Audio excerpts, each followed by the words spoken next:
This episode is brought to you by Cream City Vapes. Go to creamcityvapes.com, a link in the description. Get butane and torches, carb caps and pearls, dab dumpster, dab tools, mood mats, temp readers, free shipping over $50, and they plant one tree per product sold. Hey, all you cool cats and kittens, it's Carole Baskin, and you are listening to The Anthony Rogers Show. You are now listening to the best show in the universe, The Anthony Rogers Show. You probably wish that this was your show, but it's not. It's The Anthony Rogers Show.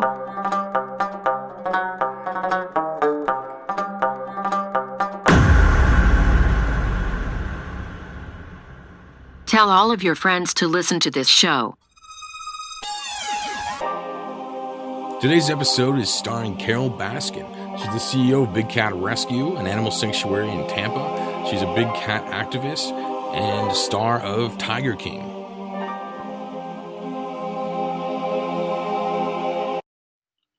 Welcome back to the greatest show in the entire universe.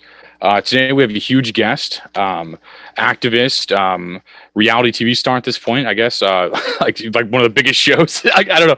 Carole Baskin, how are you doing? Hey, all you cool cats and kittens. Thank you for having me. Thank you. No, it's weird to title you. I think you do like a million things. Like, so it's hard to almost intro somebody like yourself that has a background of like doing a million things, you know? Yeah, and you know what's weirdest about that is I really believe you can only do one thing well. So I should just stick to one thing. That's hilarious. You're all over the news today with starting the cat coin or like a cryptocurrency. That like blew up today. Like that like. I'm sorry, this vendor just keeps calling and calling, and I can't shut my watch down. I can shut my phone down, but number one. Yeah, I'm really excited about the cat coin. It's not like a competitor to Bitcoin. It's a community coin for fans of Big Cat Rescue. And so I have this vision of like a entire metaverse where all of the people who love big cats can go see big cats, can see virtual big cats living free and can gather there and have a community. And I think this coin is like the gateway to that.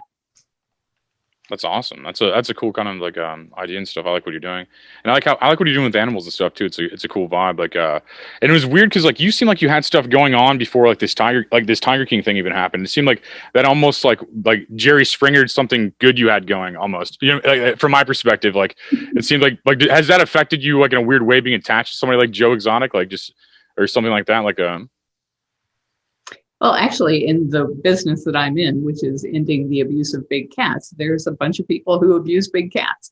And when I started this, there was probably, I don't know, maybe a few hundred of them. And by 2011, it was down to about 50 of them. And now there's just a handful, maybe 5 or 6 that are still people that I feel like are the biggest exploiters of big cats. And so I was used to having my life threatened by Joe, had been threatening my life for years. And these other people that are in the industry had threatened me. Some had even physically attacked me. And so I was accustomed to all of that, but I had never been attacked by the general masses because everybody knew who I was and knew what I was doing. And, you know, who wouldn't be in favor of protecting big cats? But because of the way the editors in Tiger King decided to spin their narrative, it caused people to absolutely hate me, which was amazing to me. It was like, you can't hate me. You don't even know me. If you had any idea what I am up against with these guys, you would not be hating me. I respect that for real. No, I respect that. It's like an just out of nowhere, like a supervillain kind of character or something like that. Like and I like that you can handle it because I feel like a lot of people can't handle going viral in any kind of negative way or any kind of way. Because like with a show like Tiger King, it's everything. It's everything. It was like everybody watched that show, and like everyone has seen that show almost. You know, I mean, it's crazy to think about.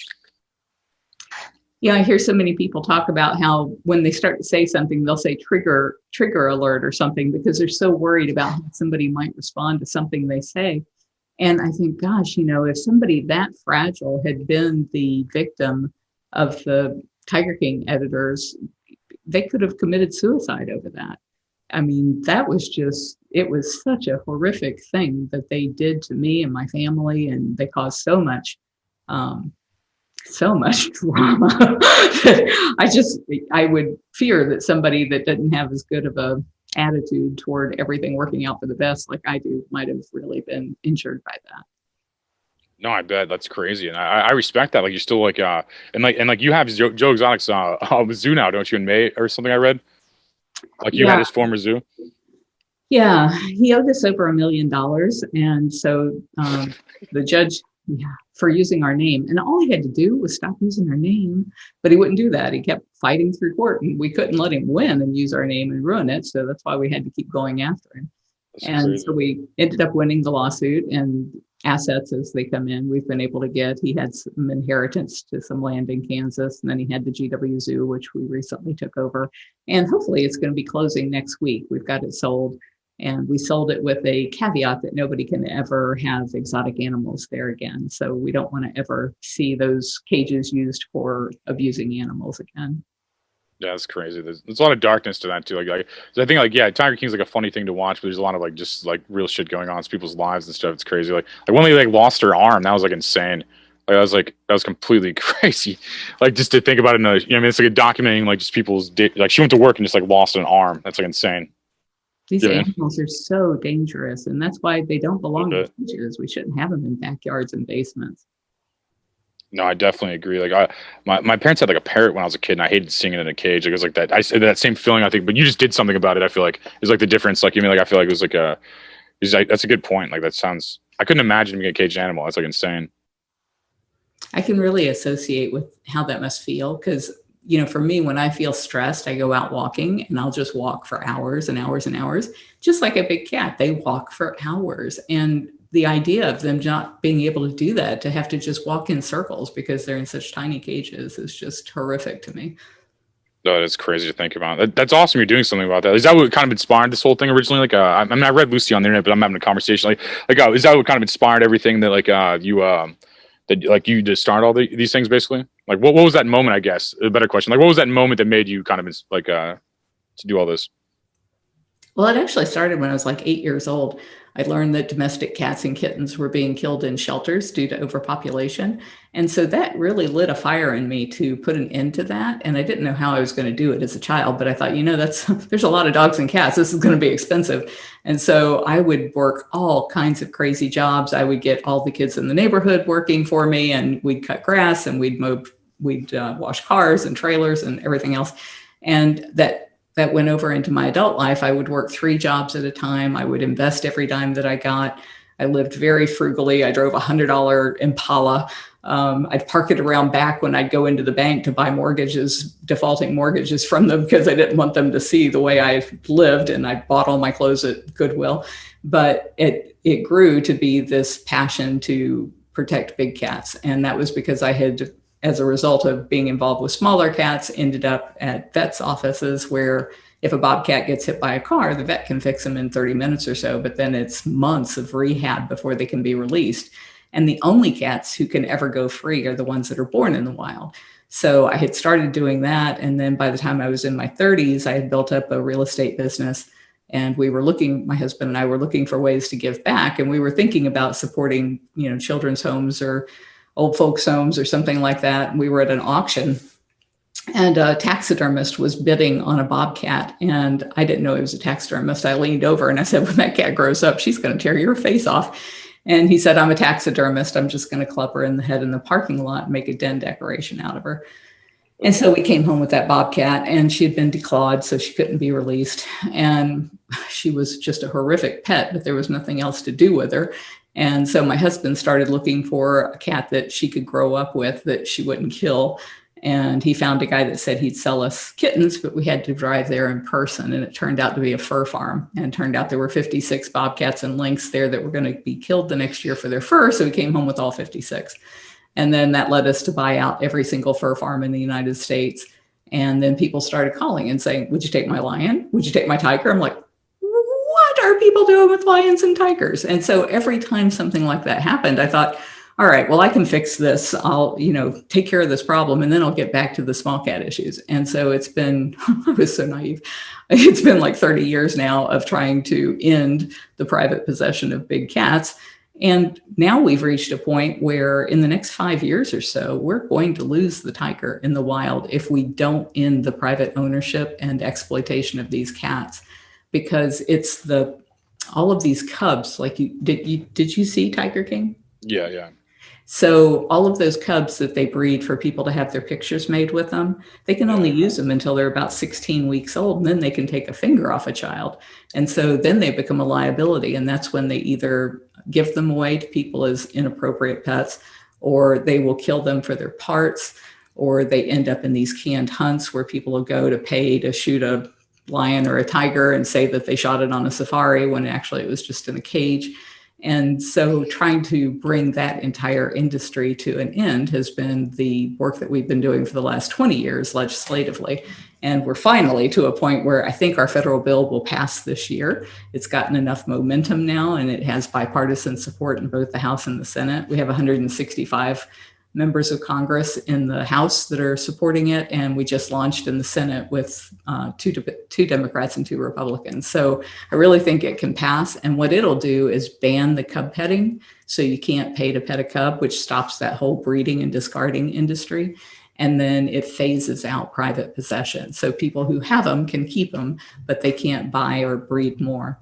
And the reason that all of this is killing the tiger in the wild is because all of this untracked ownership and possession of the parts of these cats creates a legal smokescreen for illegal activity. So if you get caught right now with your tiger skin rug on your wall and your tiger's teeth necklace, you could just say that was my pet tiger that died and nobody can do anything to you.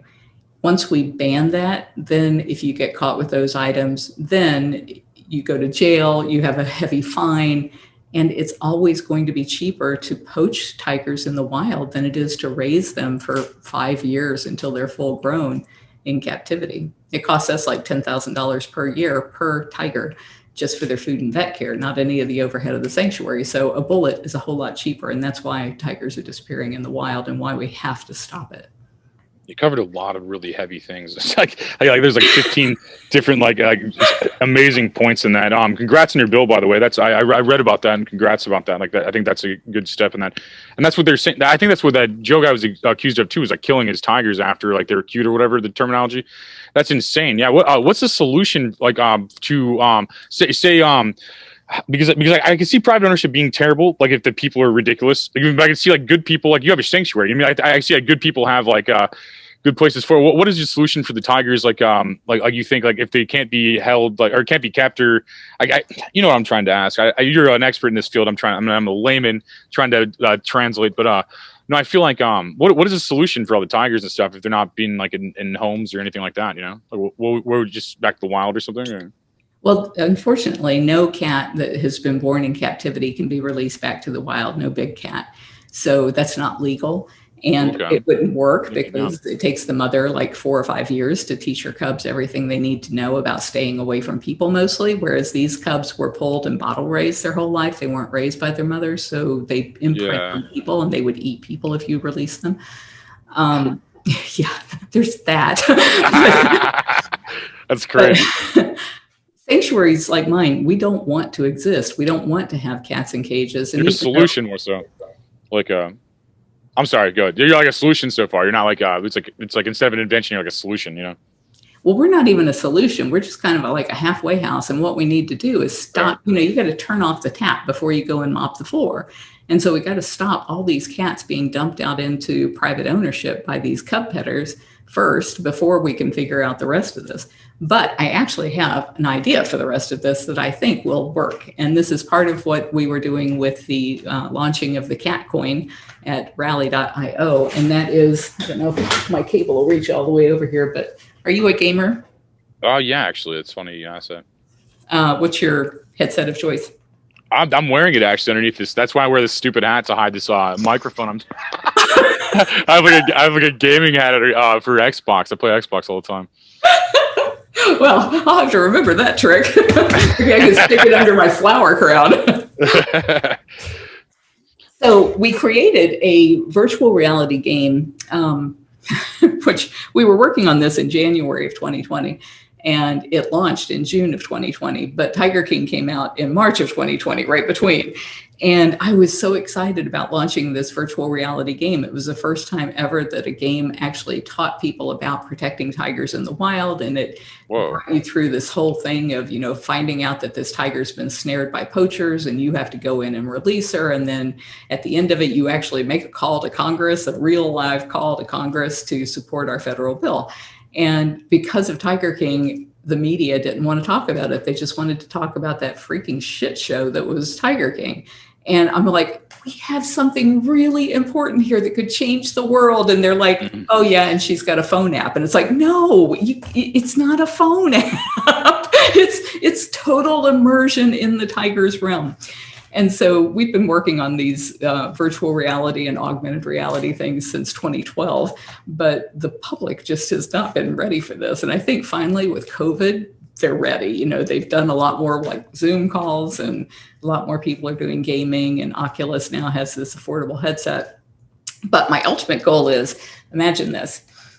You've been working all day in the rat race, and you come home and you put on your headset and you say, take me to the Himalayas. And you go to the Himalayas in your headset, where you are completely surrounded by these real-time, live streaming, 360 internet streaming, remote controlled cameras, where you are in the actual environment where snow leopards are living.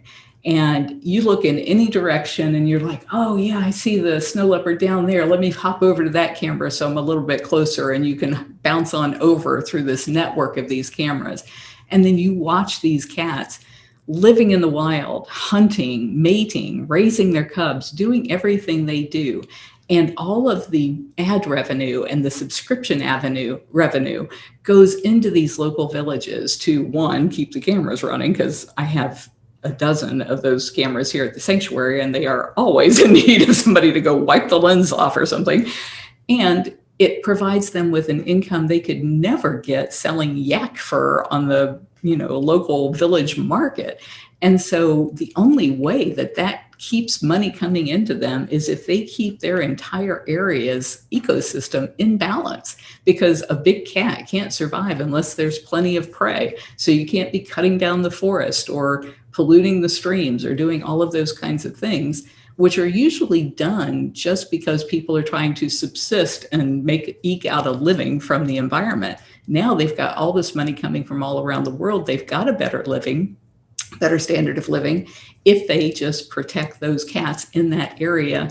And that protects the entire planet. That means we all have fresh water to drink. We all have fresh air to breathe. And it unifies us in a way that we've never been unified before, where we're all sharing in the natural resources of this planet. So I think this has a huge potential. And the cat coin was just like my first gateway drug to try and ease people into this. Like, check out this thing called crypto. You can actually buy it with a credit card if you don't understand the whole wallet thing, and we'll ease you into it a little bit at a time, and then bring in this entire networked world across all of these different devices. No, that's super ambitious and interesting. Like, I like that idea, and I could definitely see that working. Like you sold it really well to me. That's interesting. Well, what made you think of like putting like technology with this? Are you already doing this? I guess you said you already have cameras on your sanctuary, like that.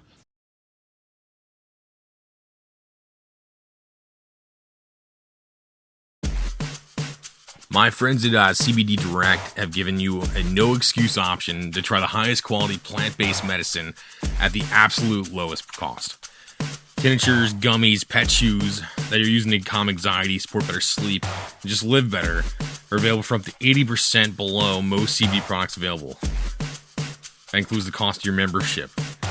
Go to the website, link in the description. Use my link to get a free tincture. Trust me, the value and price are too good. Where can people see that? Like, I should have looked that up first. Where can people see that? Big Cat Cams. Big Cat Cams is a vanity link that goes there. Perfect. And you'll find there's a lot more than 10 that are there, because a lot of our cameras are nest cameras. So we have, like, in our rehab area, we do rehab and release of native bobcats. And those enclosures, just for a single bobcat, are over 5,000 square feet. And they might have like 6 cameras on one cage. But we have 10 cameras that are strategically placed around in cat cages around the property, and we're installing 36 more. So we are in the process of laying fiber optic and all of that so that people can see what our cats are doing all day long if they want to, and seems like they want to because they do that. And then every week we put out 2 videos. We've always put out a single video on YouTube, and we have something like, I don't know, 600 million views or something. But we started a couple of years ago putting out a 180 3D, because there aren't any good 360 3D cameras yet. But the 180 view, which is like everything you can see here, is all in 3D. We do those once a week too, and they are actually being viewed more because people with headsets than our regular videos are, because when you put that on and you are in the enclosure with the cat, that's something we can't do here. I can't even do that. I can't go in and get that close to the cat, but the camera can if we protect it well enough. And people love that. They love being able to like look up into the tiger's mouth while it's chewing and see its teeth ripping apart the flesh. And it's just amazing.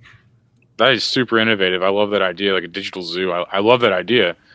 Like that the animals probably love that, because like that's the problem I have. Like the St. Louis Zoo, I'd go here and like all the animals are hiding from the public. It's like, why would they want to be on display type thing? It's like, I mean, you like feel their energy, and it's like, it's just sad. The animal doesn't like it. But I think in a situation like that, they love that, and it give the people what they want. Give like the voyeur the aspect to like see what wildlife's like those like shows on like Netflix and stuff. I see a lot of that. You could probably take that content and honestly make TV shows out of that if you're not already. I mean, you might already be. I don't know. I mean, but I think like you could probably make good content out of that.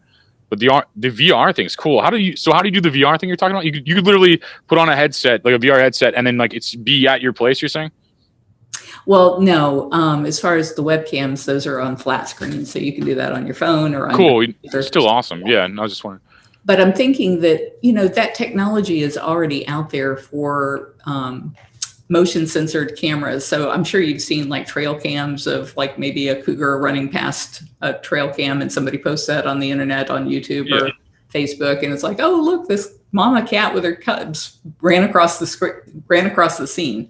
Well, that's great. I love that kind of stuff, but I want to know, where were they coming from? Where were they going? Well, if you had a 360 camera there, you could see them coming. You could see where they were going. You could see everything that's happening in their world. And so doing that in real time is where I think the magic is, because I don't know if you remember years ago when the internet first came out, there was something called, I think it was called Africam. And it was like this camera that was out on this lake in Africa, and people would sit there for hours waiting for an animal to come get a drink out of that pond. And people do that kind of thing. They love the sounds of the birds and the nature and all of that. And then when you actually get to see an animal, it's just, there's something about seeing it in real time that is just so much more magical than seeing it. The stuff that I put out on videos each week, that's stuff we taped and then we put it out on the internet. But this could be done in real time once the technology is a little bit better. That's an awesome idea. And like, you were releasing videos before all this. It seemed like you have like a serious thing going on and got wrapped up in this like Jerry Springer story. Like from my perspective, I mean, like, not to downplay anybody. I don't know these. They're human beings. I don't know them, but I'm just saying like they seem like kind of like stars like Jerry Springer. Like, you mean like that? Like, you're in like Florida, aren't you? Like, you're not even in that Oklahoma like or anything like. Okay, yeah, that's why that was just weird. So you just got. I feel like you were like doing a bunch of awesome things. You just got thrown in this weird story. To be honest, I don't know. That's my perspective. Is that true? Is that your perspective? I guess, or like.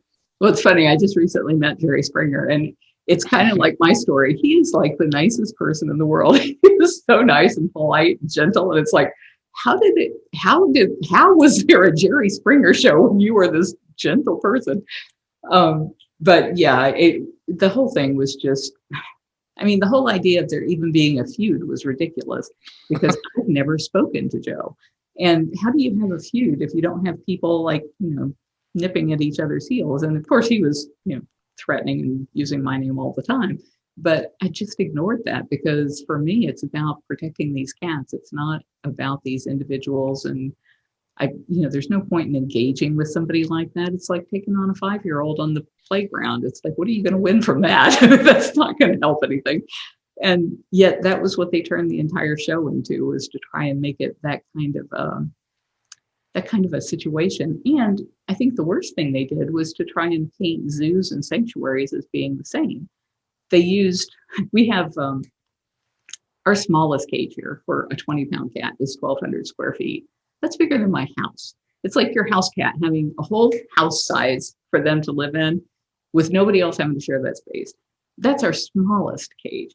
And yet in Tiger King, people thought that those little feeding boxes where our cats come in and they have their water and where they get fed, they thought that was their whole cage, because if you look at the editing, that's all they ever showed. They'd ask me to go stand by that box. They'd film that little piece.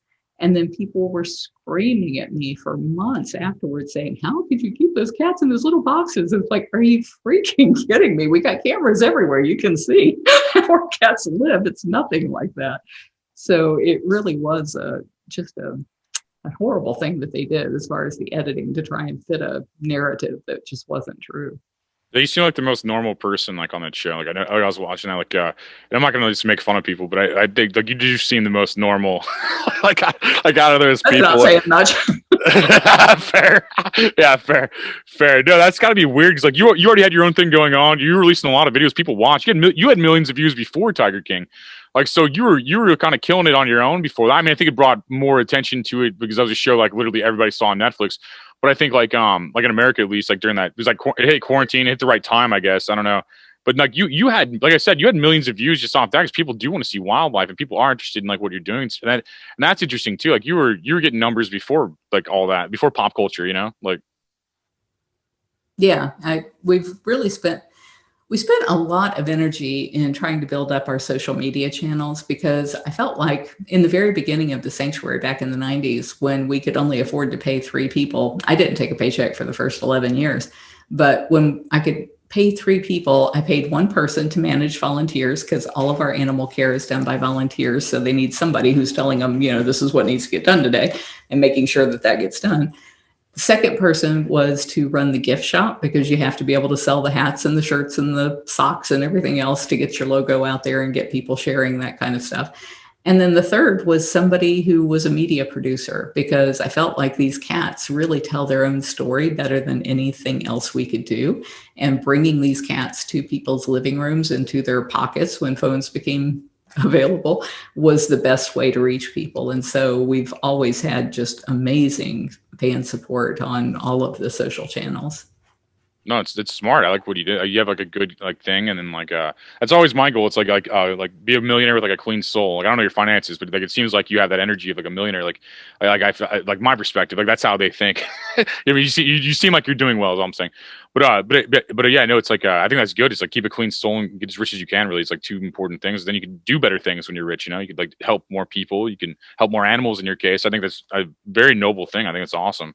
I think that's the only purpose of money, is actually to do good for others. There's no joy in having it for yourself, I don't think. No, that's a great point. I think only like people without money think that. You know what I mean? Like is then you get there and you're like, oh, now I have like, I don't know, more Chipotle, I guess. I don't know. It's like, I mean, it's like, or whatever, you know what I mean? You gotta afford lunch every day or something. I mean, like what do people really spend their money on? That's about it, probably, you know? It's like, yeah, I can remember being poor, and I can remember scraping together pennies to fill up the gas tank to get to the next job. But I think that is a big part of what drove me to work even harder and to sock money away so that I could do these kinds of things later on. And currently I have to raise between $3.5 and $4 million every single year to take care of all of the stuff going on here at the sanctuary. And that's a lot of money to raise when you don't have a product. You know, the only product, my husband coined this, I thought it was pretty clever. He said, the only product we have is satisfaction. We're selling satisfaction, that when you donate to us, you feel satisfied in where your money's being spent. And I think that's true. That's a great point. That's crazy. How long have you been married, I guess? Like, oh gosh, Howie and I met in November the 1st, 2002. We got engaged November the 1st, 2003, and we got married November 1st, 2004, because he wanted to make sure he didn't have to remember more than one date. That's funny. That's awesome. Yeah, I saw him on the show too. Like I said, this is the first. You're probably the second person I've spoken from this, so I don't know any of you, but I like watch it as a voyeur. So I know like you guys seem like a smart team. Like I don't know. He seems pretty smart on it too. You guys both seem on it. Like I feel like that's what I got out of that. Whereas he's a lot smarter than me. He's a Harvard MBA. Oh no, okay, that makes sense. I can see dropout. You what? I'm sorry. I'm a 10th grade dropout. Yeah, but you have that work ethic though. You have that fucking like the American ambition. You know, like I think that's what I mean, I think a lot of people are like that. Like America, you could be either way. I think there's multiple ways to get up there. I think Harvard's definitely a good tool, and I think like ambition is amazing too. It's like crazy. So, do what? I'm sorry. We make a good pair. No, yeah, I noticed that. That's interesting. Just from like watching interviews and stuff. Nothing, like I said, I don't know you guys, but that's interesting. So, how has this affected your life? I guess, like just this whole because like I said, you already kind of had your own thing going, but how this kind of affect your life, like with like good and bad? I'm sure there's some really good stories, because energy kind of collects like energy. So you probably met some really good people out of this experience too, I imagine. Like, what are some positive stories? I guess, like. Yeah, it was. My husband describes it as a wave. So a wave, and you've got these waves going on in the background there. So a wave comes in really fast and hard and hot and heavy.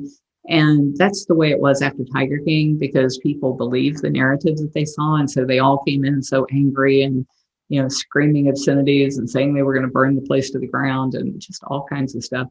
And as a wave recedes, it goes out more slowly. And so that has been the case after the first 3 months or so. That hatred and that vitriol started to recede as people started doing their own investigations and started finding out, these things that I thought were true aren't true. And so it's been nice to see that shift. I'm a little bit concerned because I believe there is a Tiger King 2 series out there, and we've told them we don't want any part of it, but I don't know whether or not they'll try to use stuff, because they followed us around with cameras for 5 years. So they've got plenty of stuff that they could still use. And knowing the way that they spin it, it's like, oh my gosh, are we in for another 3 months of that? For me, the worst part of it was that I'm on call 24/7. If a bobcat gets hit by a car, like just yesterday, we got a call, my daughter and I did, of a bobcat who had been hit by a car. She was in severe pain. She was 3 hours away, 2 hours and 45 minutes away, and she was still alive. And so we were scrambling, trying to find somebody over on the other coast of Florida that was closer to her that could go get her off of the side of the road and, at least keep her from dying right then and there. And unfortunately, she died before we could get anybody there. We would have driven over there if nobody else was going to go, but we thought we could find somebody closer. But anyway, when I'm on call and I can't answer my phone because every 2 minutes it's somebody else calling to scream at me, there's no opportunity for me to sleep at all for 3 months straight. And so I had to turn my phone off during the night so that I could at least sleep for a few hours. And that meant all of those cats that we could have helped during that period of time died because there was nobody else that could go and help them.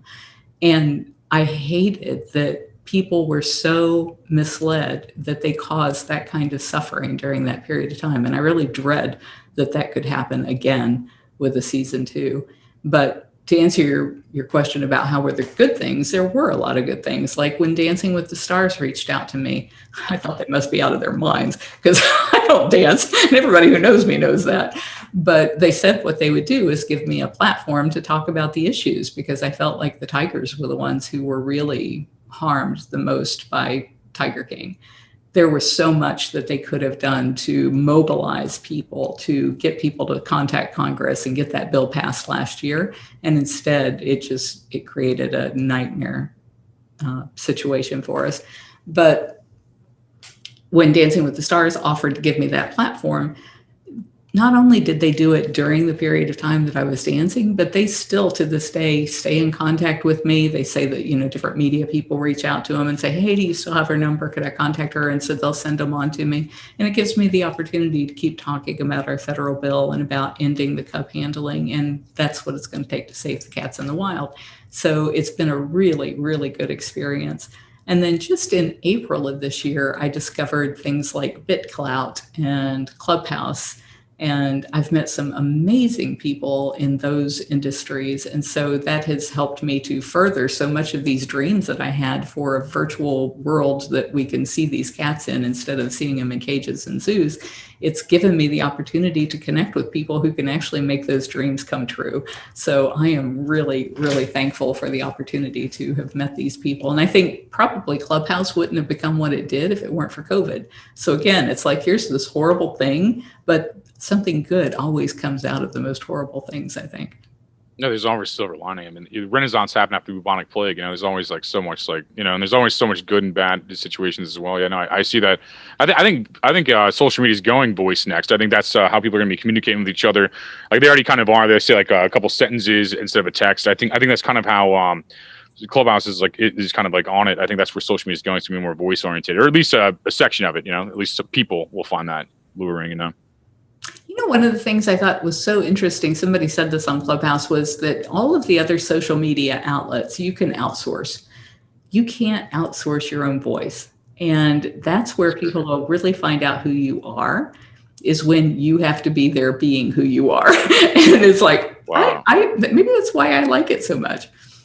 No, that's an amazing point. Yeah, because you can't just like post memes someone else made, or you can't just like, it's just like, yeah, it's your own content only. That's interesting. No, I like that.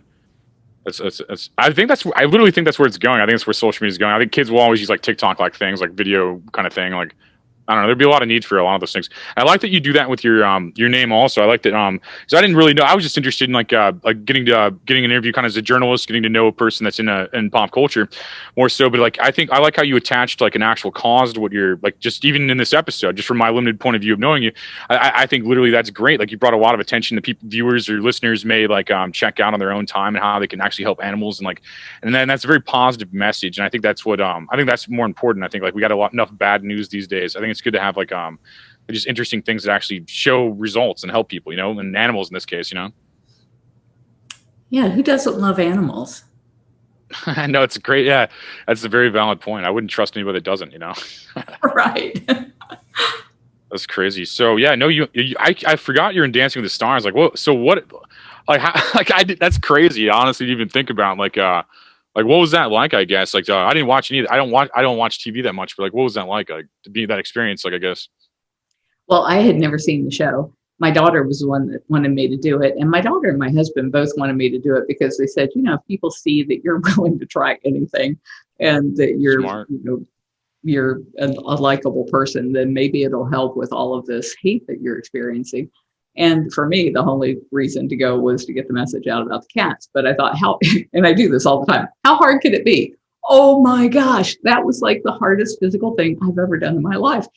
And I was bound and determined, there was like, I forget, like 12 episodes that you could be on. And so I was determined I was going to be on all 12 of them. I was going to be the last person standing on that stage because I was going to use every single week to talk about big cats. And so they rented an apartment for me. And they told me I could only have like 2 or 3 hours a day practicing with my dance coach. And I'm like, I can't learn to do this stuff in 2 or 3 hours a day. So what I did is I cleared out the entire apartment except for a television set and a chair. And then I videotaped Pasha. He's an amazing dance instructor. I videotaped him doing my steps and from behind so that I could then follow him on my TV every night. And I would like do it over and over and over. And I did it until my feet were literally dripping blood. I was so determined I was going to stay in the running. And I had gone like every day I was having to go to the pharmacy across the street to get more stuff to wrap around my feet. I was so happy that I was in like that cat suit the last time, because it's like, now I am really wrapped to the teeth because I'm just not going to bleed all over this costume. But oh gosh, that was hard. And I just couldn't get it. I thought surely it could not be so difficult that I couldn't learn a dance step, but geez, I could not memorize those steps and do it with, grace and flow. They said that I actually did all the steps right, but just doing the steps is not what dancing is. And I just never mastered dancing. That's gotta be crazy. Yeah, no, like it's like something like, were you a dancer at any point in your life, like prior to this? I didn't even dance at my wedding. It was considered a sin in my family, so I never, even as a child, danced. Oh, are you Christian? Or what religion? It was Christian. I thought so. Yeah, it makes sense. I can see why. Yeah, no, I can see why. Like honestly, I can see why people would think that. But so are you Christian still? No, I believe in God, but I believe that God is in all of us, and I believe that God is a whole lot bigger than what is described in the Bible, which sounds like a pretty petty, jealous kind of God, like somebody that we made up. And I think that the God that we all are is way bigger and way more powerful than that. And that we need to remember that we are all part of that godness and that we need to all love each other and respect where each other is along our path. People ask me, do you hate Joe Exotic? And I don't. I hate the things that were done to these animals, but not the people. You nailed that religion answer. That was a beautiful answer. like legitimately, that was a great answer, and I agree with it. I mean, that was just a great anser about that. I was just like, I don't know, that's awesome. So, I don't know. I always hesitate on that because it's like I don't know where that person that asked that question. I don't know where their head is in relationship to that. What I'm to get back out of it. Well, yeah, being authentic always works, though. I think that's just being your true self. You'll the people that are irritated, they're not worth it. At the time, I mean, they're worth something, just not around you or me. Like you gotta be authentic. I think that's what I connected with. That was a real answer. I think. So I think definitely religion kind of like limits God, I guess. And that's interesting, though. I like that perception. Are you from Florida? Where are you from originally? I was born in San Antonio, Texas, at the Air Force Base, but my father was only in for one session, which I think are like 4 years, 3-4 years. And then we moved back to Tampa, and then to West Virginia, and then back to Tampa. That's awesome. That's cool. So you said you're Tampa based then. Mm-hmm. That's cool. No, Florida's beautiful. It's a great environment. Well, I don't know. It's crazy. Where are you? I'm in Missouri right now, like the middle of the United States. I like that nobody knows anything about it. That's like my favorite thing about Missouri. It's like nobody knows like much about it. They're like, oh, St. Louis is there, I think, or they don't really they don't know much about it. Have you been to Missouri? I was actually in St. Louis during 9/11. Could not get a plane out. Ended up renting a rental truck and packing it full of people who needed to be dropped off throughout the United States on the way home. That's the best St. Louis story I've ever heard in my life. That's crazy. That's crazy. So were you just cutting through, or were you in St. Louis visiting, or like what were you doing, I guess? I was at a conference there for the Association of Zoos and Aquariums.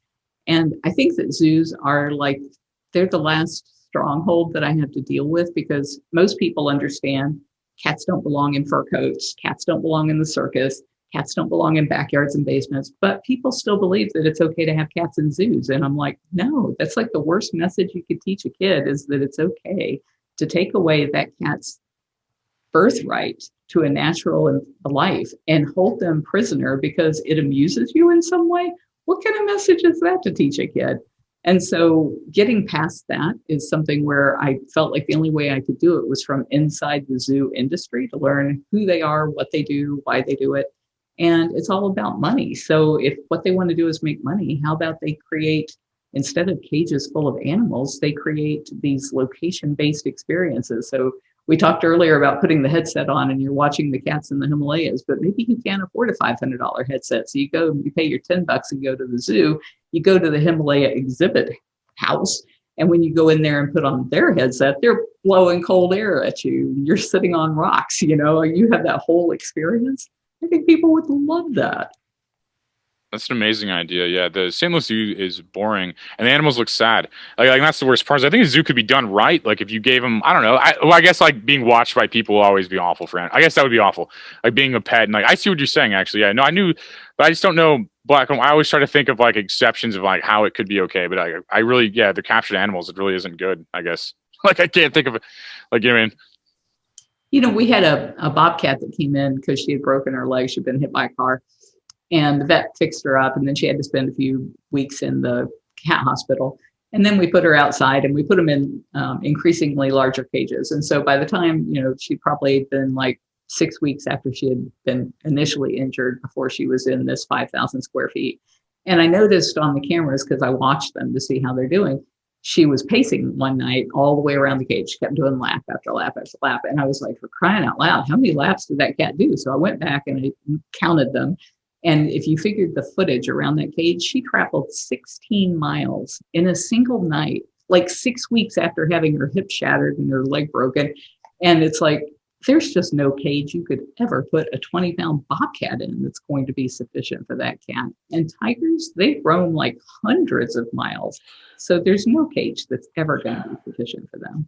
No, you're right. I could definitely see that. They look the saddest. The lions and the tigers look the saddest in the zoo. Like I always hate that, seeing that part of it. Because the St. Louis Zoo is free, so I would when I moved to St. Louis, I would spend so much time going to it. And just other things that were free. I would do the tourist thing when I first moved there, and the zoo was always sad. People it was just I hated seeing animals captured like that. It's crazy. And the worst part about zoos, in my opinion, is that at night, which is when cats are most active, they're locked in these inside jail cells with no windows, and they aren't let out until the zoo opens the next morning. And then as soon as the zoo closes, they're locked up again for the night. So the time when they would be doing the 16 miles like that bobcat, they're stuck in a little box where they can't see anything. I never knew that. So they don't let them roam that whole time, like in that area? That is insane. I never knew that. They didn't want, because like they could escape at night and stuff easier, probably. It's mostly because people will break in and get in trouble. So they don't want to have to put in the security that they'd have to put in to keep people from doing stupid things like jumping into the tiger den. That's crazy. Yeah, I guess you got to be responsible for idiots' actions anymore. That's still that's crazy to think. I didn't know they're put in cages still. That's like even worse. No wonder they're like, you can just tell they're sad. The only ones that look happy are the penguins. Like the penguins look happy still. Like I feel like, but it's still captive. It's still captive. But that's crazy. So no, I like your solutions of like ending a lot of that stuff. I actually do like that. I just got to figure like we can't be. I don't know. We need acres for these things, really. I mean, or like just let certain wild be wild. I guess like and to stop the bringing wild animals into. He was like, yeah, my parents had they had this beautiful green parrot like growing up. It was always in a cage, and I always hated seeing it. I always felt so bad for it. I just give it like pizza and stuff. I'd give it like so many like different. I try to make it happy in some kind of way. That like, it's not, I mean, I don't own it or anything. I was like a child, so it's like, but I just hated seeing it in the cage. It's crazy. You made like a career out of like making sure that doesn't happen. I kind of like that, to be honest. It's like a cool kind of vibe. Is there any kind of links you want to throw on here before we get out of here? Or like what should people check out that you're doing right now? I mean, there's a bunch, but what are some links? I guess like. Two things that would be most helpful is your audience is mostly U.S. based. It depends. We're on a bunch of podcast charts right now, so we're like France, India, and America are the biggest right now. Okay, so if you are in America, the thing that you can do is help us make this bill pass this year. And what it does, it only does two things: it bans cub petting, and it phases out private possession. People who have them can keep them; they just can't buy or breed more. And at bigcatact.com, we make it possible for you to just with typing in your email address or your snail mail address, it'll know who your senator is and your congressman. It'll send them an email, a tweet, or a call. A call is the best thing you can do, but a lot of people are afraid to. So that's why we have the other two options. And then if you don't really understand the situation well enough that you feel like you want to talk about it, or if you're in a country other than the US, then I would suggest cubtruth.com. There's like 3 little short videos there that explain why it is that petting cubs is causing the extinction of the tiger. We actually created an animated explainer video because it's not an easy concept for people to wrap their head around. And so if you see that, then anytime you see somebody posing with a big cat cub or any kind of wild animal on any of these social channels, if you just, kindly don't scream at them, be nice to them, but kindly send them that link to cubtruth.com so that they can educate themselves as to why that's always an evil thing to do to the animals. That would stop people from doing it. And if you think about it, that's the only reason anybody ever pays to pet a cub. They want to show off. So if they show off and people tell you, look, you don't know what you're doing, you need to check this out, then they feel like, that was stupid, I don't want to share that anymore. And it would end the problem even in places where we can't change the laws. This episode is brought to you by DIY Gift Kits. Go to DIYGiftKits.com, a link in the description, and get yourself a hot sauce making kit right now.